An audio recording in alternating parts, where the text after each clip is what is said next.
அனைவருக்கும் வணக்கம் நண்பர்களே. இன்னைக்கு பதிவில் நம்ம என்ன பார்க்க போகிறோம் அப்படின்னா, கோயிலுக்குள்ளே நுழைஞ்ச உடனே ராஜகோபுரத்தை முதல்ல வணங்க வேண்டும்னு சொல்லுவாங்க. ஏன்னா நம்மை விட பெரியவங்க யாருமே இல்லை அப்படிங்கிறத உணர்த்துறதுக்காக தான். அந்த கோயிலோட பேர் தான் சிவபெருமான்.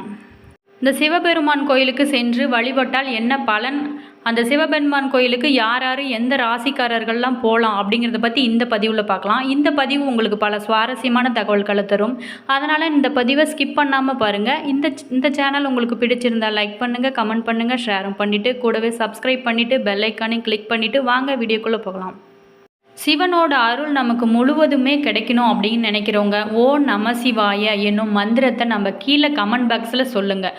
அது மட்டும் இல்லாமல் ஓம் நமசிவாய மந்திரத்தை கூறி வழிபடுவது மிக மிக சிறந்ததுன்னு சொல்லாங்க. அம்பாளை வணங்கிய பின்னாடி தென்முக கடவுளான தட்சிணாமூர்த்தியை வழிபடுவது ரொம்ப சிறந்ததுன்னு சொல்லலாங்க. தட்சிணாமூர்த்தியை வழிபடும் சமயத்தில் தட்சிணாமூர்த்திக்குரிய மந்திரத்தை சபிப்பது மிகவும் சிறந்ததுன்னு சொல்லலாங்க.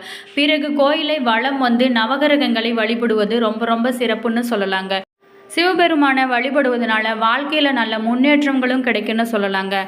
சிவனோட அருளை பெறுவது அவ்வளவு எளிதான காரியம் அப்படின்னு சொல்ல முடியாதுங்க. மன வலிமையுடனும் வரும் தடைகளை தாண்டி சிவனை முறையாக வழிபடுவதால் நம்முடைய கர்ம வினைகள் அனைத்துமே நீங்கின்னு சொல்லலாங்க. தீய கர்மாவில் இருந்து நம்ம விடுபட சிவனை வழிபடுவதே ஒரு சிறந்த வழின்னு சொல்லலாங்க. சிவபெருமானை ஒரு சில குறிப்பிட்ட முறைகள் வழிபட்டால் மட்டுமே அவரோட அருளை எளிதில் நமக்கு கிடைக்கும்னு சொல்லலாம்.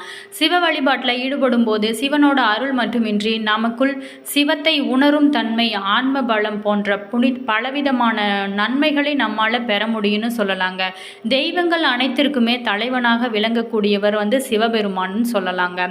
அதனாலேயே சிவனுக்கு மகாதேவன் என்ற திருநாமம் ஏற்பட்டதாக சொல்லப்படுதுன்னு சொல்லலாம். அதே போல உலக உயிர்கள் உற்பத்தியாவதும் ஒடுங்குவதற்கும் சிவனுக்குள் தான் என சொல்லப்படுகிறது. ஆதியும் அந்தமும் இல்லாதவர், அனைத்திற்கும் அப்பாற்பட்டவர் என சிவபெருமானை வேதங்கள் போற்றுதுன்னு சொல்லலாம். சிவனினோட அருள் இருந்தால் மட்டுமே பிறப்பு இறப்பு இல்லாத முக்தி நிலையை அடைய முடியும் அப்படின்னு சொல்லுவாங்க. சிவனோட அருளை பெறுவதற்கு முனிவர்களும் ரிஷிகர்களும் பல ஆயிரம் ஆண்டுகள் தவம் செய்ததாக சொல்லப்படுறாங்க. ஆனால் தற்போதைய காலத்தில் அப்படி தவம் இருப்பது சாத்தியம் இல்லாததுன்னு சொல்லலாம். அப்படியானால் சிவனோட அருளை பெறுவதற்கு என்ன செய்யலாம் என பலரும் தேடிக்கொண்டிருக்கிறாங்க. ஆனால் சில எளிமையான விஷயங்களை தொடர்ந்து செய்து வந்தாலே சிவனோட அருளை பெற்று விடலாம் என சொல்லப்படுகிறது. சிவபெருமானோட அருளை பெற வேண்டும் அப்படின்னு நினைக்கிறவங்க மறக்காமல் சிவ வழிபாட்டில் முறையாக பயன்படுத்திட்டு வாங்க. வாழ்க்கையில் நல்ல முன்னேற்றமும் கிடைக்கும். பக்தி செய்வதும் முழுமையாக சரணாகதி அடைவதுமே சிவனோட அருளை பெறுவதற்கு மிக சிறந்த வழின்னு சொல்லலாங்க. சிவனோட மந்திரங்களை, குறிப்பாக பஞ்சசாத்திர மந்திரமான ஓம் நம சிவாய மந்திரத்தை தினமும் உச்சரிப்பது சிவனோட அருளை பெற உதவும் அப்படின்னு சொல்லலாங்க. சிவபெருமானோட திருநாமங்களை மீண்டும் மீண்டும் உச்சரிப்பதால் சிவகுணங்கள் நமக்குள் வர துவங்குதுன்னு சொல்லலாங்க. சிவத்தை உணரும் ஆற்றல் கிடைக்கும் போது சிவனோட அருளும் முழுவதுமாக நமக்கு கிடைக்கும் அப்படிங்கிறது வழிமுறையாகவே சொல்லப்பட்டு வருதுன்னு சொல்லலாங்க. சிவ வழிபாடு செய்வதும் சிவனோட லிங்க ரூபத்திற்கு தொடர்ந்து பூஜை செய்வதும் ஆன்மீக பலத்தை அதிகரிக்க செய்வது மட்டுமல்லாமல் லிங்கத்திற்கு பால், தயிர், தேன், தண்ணீர், சந்தனம் போன்றவற்றால் அபிஷேகம் செய்வது, மலர்களை படைப்பது, பூஜை செய்வது ஆகியன சிவனோட மனதை குளிர செய்யும் அப்படின்னு சொல்லலாங்க. சிவலிங்கம் என்பது சிவனின் அருவுருவம் ஆகும். இதனை அபிஷேகம் செய்து வழிபடுவதன் மூலம் சிவனுக்கு மிகவும் நெருக்கமானவர்களாக நாம் மாற முடிய வாய்ப்பு இருக்குன்னு சொல்லலாங்க. அதே மாதிரி சிவனோட அருளை விரைவாக பெறுவதற்கு மிக சிறந்த வழி ருத்ராபிஷேகம் ஆகும்னு சொல்லலாம். சிவன் என்றாலே இன்பத்தை வழங்குபவர் என்று பொருள்னு சொல்லலாம். காதல், திருமணம், மகிழ்ச்சி, செல்வம், சக்தி, ஞானம் போன்றவற்றை வழங்குபவராக சிவபெருமான் எளிதில் மகிழ்ந்து பக்தர்களுக்கு அருள் செய்து அவர்களுக்கு வேண்டிய வரங்களை தரக்கூடியவர்னு சொல்லலாங்க. அபிஷேகம் சிவனை மகிழ்விக்க செய்யப்படும் மிக முக்கியமான பூஜைன்னு சொல்லலாங்க. சிவனுக்கு விருப்பமான மிக நீண்ட சடங்குகளும் ருத்ராபிஷேகம் தான். ருத்ராபிஷேகம் செய்வதும் அந்த யாகத்தில் கலந்து கொள்வது வாழ்வில் உள்ள அனைத்து பிரச்சனைகளையும் தீர்க்க வழியை அருளக்கூடியதுன்னு சொல்லலாங்க. சிவனை அபிஷேக பிரியர் என்பார்கள். பலவிதமான பொருட்களால் அவர்களுக்கு அபிஷேகம் செய்து அவரை குளிர்விப்பது அவருக்கு மிகவும் விருப்பமான ஒன்றுன்னு சொல்லலாங்க. பால், தேன், மஞ்சள், சுத்தமான தண்ணீர் கொண்டு அபிஷேகம் செய்வதும் வில்வத்தால் அர்ச்சரிப்பதும் சிவனோட அருளை பெறுவதற்கு கூடியதாகன்னு சொல்லலாம். கங்கை நீரால் சிவனுக்கு அபிஷேகம் செய்வது மிகவும் சிறப்பு வாய்ந்ததாக சொல்லப்படுதுன்னு சொல்லலாங்க. ருத்ராட்சம் சிவனின் அம்சமாக கருதப்படுவதால் அதை அணிவதால் அளவில்லாத பலனை பெற முடியும். ருத்ராட்சம் மனித குலத்திற்கு ஈசன் அளித்த அருட்கொடைன்னு சொல்லப்படுது. ருத்ரன் அஷம் என்ற சமஸ்கிருத சொற்களின் இணையே ருத்ராட்சன்னு சொல்லப்படுதுங்க. சிவனோட கண்ணீரிலிருந்து தோன்றி ருத்ராத்திரை அணிந்து கொள்வதால் சிவனின் அருள் நமக்கு பரிபூர்ணமாக கிடைக்கும்னு சொல்லலாங்க. சரியான முறைகளை பின்பற்றி ருத்ராட்சத்தை அணியும் போது அதனோட பலன் பல மடங்காக அதிகரிக்கும்னு சொல்லலாங்க. மகா சிவராத்திரி அன்னைக்கு நம்ம அன்று முழுவதுமே விரதம் இருந்து சிவபெருமானை வழிபட்டால் வாழ்க்கையில் நல்ல முன்னேற்றம் கிடைக்கும்னு சொல்லலாங்க. வைணவர்களுக்கு வைகுண்ட ஏகாதசியை போல சைவர்களுக்கு சிவராத்திரின்னு சொல்லலாங்க. சிவபெருமானுக்கு உகந்த விரதங்களில் ஒன்று மகா சிவராத்திரி. ஒவ்வொரு ஆண்டுமே மாசி மாதம் தேய்பிறை சதுர்த்தி இன்னைக்கு மகா சிவராத்திரி அனுசரிக்கப்படுதுன்னு சொல்லலாங்க. சிவபெருமான் லிங்கத்தில் அருள்பாணிக்க தொடங்கியதும் பிரம்மா விஷ்ணு இருவரும் சிவனோட அடிமுடி தேடியதும் தேவ அரசர்கள் பார்க்கடலை கடந்தபோது வெளிப்பட்ட ஆழகால விஷத்தை அருந்தி சிவபெருமான் உலகை காப்பாற்றியதும் இந்த நாளில்தான் அப்படின்னு சொல்லப்படுதுங்க. அது மட்டும் இல்லாமல் மேசராசிக்காரர்கள் மழை மேலே அமர்ந்த சிவனை வழிபடுவது ரொம்ப சிறப்புன்னு சொல்லலாங்க. குறிப்பாக திருவண்ணாமலை சென்று வழிபடலாம். விருச்சிக ராசிக்காரர்கள் திருவண்ணாமலை காவல் வேலூர் ஜலகண்டேஸ்வரர் கோயிலுக்கு சென்று வழிபடலான்னு சொல்லலாங்க. அப்படி செல்ல முடியாதவங்க அருகில் உள்ள சிவாலயத்திற்கு சென்று பூஜை பொருட்கள் செல்வம் கலந்த நீரை வைத்து படைத்து பஞ்சாட்சர மந்திரத்தை நம்ம சொல்லி வணங்கலான்னு சொல்லலாங்க. அதே மாதிரி ரிஷபராசிக்காரர்கள் திருவானைக்காவல் கங்கை கொண்ட சோழபுரம் திருவாரூர் ஆகிய ஊர்களில் உள்ள சிவாலயங்களுக்கு சென்று வழிபடுறது ரொம்ப சிறப்புன்னு சொல்லலாங்க.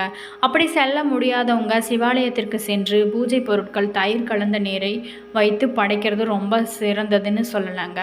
மிதுன ராசிக்காரர்கள் திருச்செங்கோடு சிதம்பரம் காளஹஸ்தி ஆகிய இடங்களுக்கு சென்று வரலான்னு சொல்லலாங்க. அப்படி செல்ல முடியாதவங்க அருகில் உள்ள சிவாலயத்திற்கு சென்று பூஜை பொருட்களுடன் கரும்புச்சாறு வைத்து படைத்து பஞ்சசாத்திர மந்திரத்தை சொல்லி வழிபடுவதால் வாழ்க்கையில் நல்ல முன்னேற்றம் கிடைக்கும்னு சொல்லலாங்க. அது மட்டும் இல்லாமல் சிம்மராசிக்காரர்கள் சிதம்பரம் சென்று திருவண்ணாமலை வழிபடலாங்க. கன்னிராசிக்காரர்கள் காஞ்சி ஏகாம்பரேஸ்வரர் மதுரை மீனாட்சி சொக்கநாதரை வழிபடுவது ரொம்ப சிறந்ததுன்னு சொல்லலாங்க. துலாம் ராசிக்காரர்கள் சிதம்பரம் காளஹஸ்தி மதுரை மீனாட்சி சொக்கநாதர் கோயில் சென்று தரிசிப்பது மிகுந்த பலனை தருன்னு சொல்லலாங்க. அப்படி செல்ல முடியாதவங்க அருகில் உள்ள சிவாலயத்திற்கு சென்று பாலாபிஷேகம் செஞ்சு பஞ்சசாத்திர மந்திரத்தை சொல்லி வணங்கினா வாழ்வில் நல்ல முன்னேற்றம் கிடைக்கும்னு சொல்லலாங்க. செல்வ செழிப்பு மிகும் தனுசி ராசிக்காரர்கள் திருப்பரங்குன்றம் திருவண்ணாமலை சென்று வழிபடுவது ரொம்ப ரொம்ப சிறந்ததுன்னு சொல்லலாங்க. மீன ராசிக்காரர்கள் வேதாரண்யம் ஜலகண்டேஸ்வரர் கோயில் திருவானைக்காவல் சென்று வழிபட்டால் சிறப்பான பலனை பெறலாங்க. அப்படி செல்ல முடியாதவங்க அருகில் உள்ள சிவாலயத்திற்கு சென்று பாலில் குங்குமப்பூ கலந்து அபிஷேகம் செஞ்சு பஞ்சசாத்திர மந்திரத்தை சொல்லி வணங்கலாங்க. அது மட்டும் இல்லாமல் மகர ராசிக்காரர்கள் காஞ்சி ஏகாம்பரேஸ்வரர் கோயிலுக்கு சென்று வழிபட்டால் சிறப்பான பலன்களை நமக்கு அடையன்னு சொல்லலாங்க. அனைவருமே சிவலிங்கத்திற்கு நல்லெண்ணெய் அபிஷேகம் செய்வது ரொம்ப சிறந்ததுன்னு சொல்லலாங்க. அதே மாதிரி வீட்டில் பூஜை செய்கிறவங்க பூஜை பொருட்களோட வில்வ பழம் வைத்து படைக்கிறது ரொம்ப நினைச்ச காரியங்கள் அனைத்துமே கைகூடுன்னு சொல்லலாங்க. சிவன் பிரம்மா விஷ்ணு ஆகிய மூவருமே மும்மூர்த்திகளாக சொல்லப்படலாங்க. மூவரும் தனக்கென ஒரு பணியை எடுத்துக்கொண்டு இந்த உலகத்தில் பாதுகாத்தல் வழி நடத்துதலும் செல்றாங்கன்னு சொல்லலாங்க. மும்மூர்த்திகளாக இருப்பினும் அவர்களில் சிவபெருமான் எப்போதுமே தனித்துவத்துடன் விளங்குவார்னு சொல்லலாம்.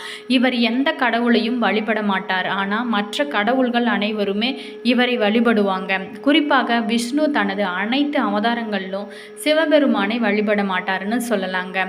சிவபெருமானை ஏன் விஷ்ணு வழிபடுறார் அப்படின்னா பகவத் கீதை புராணத்தின்படி விஷ்ணுவே சிவனை விட வலிமை வாய்ந்ததாக கடவுளாக இருக்கிறார்னு சொல்லலாங்க.